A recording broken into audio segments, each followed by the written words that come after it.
On Sunday, Greg Holland was sworn in as the Houston County Revenue Commissioner by Judge Davenport. Now, he's formerly known as Houston County's Chief Appraiser. Former Revenue Commissioner Starla Moss informed the office of her plans to retire.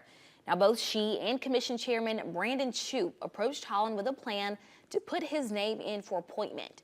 In the middle of August, his packet was put together and sent to the Capitol. Holland was appointed by Governor Ivey on Friday and will serve the remaining 2 terms of Moss's term. The 4 weeks leading up to that point was pretty stressful. A lot of anxiety, and as soon as I got the call, it went immediately from anxiety to excitement. Holland has worked in the Revenue Office for 29 years. He has the opportunity to secure the seat again in the 2026 election.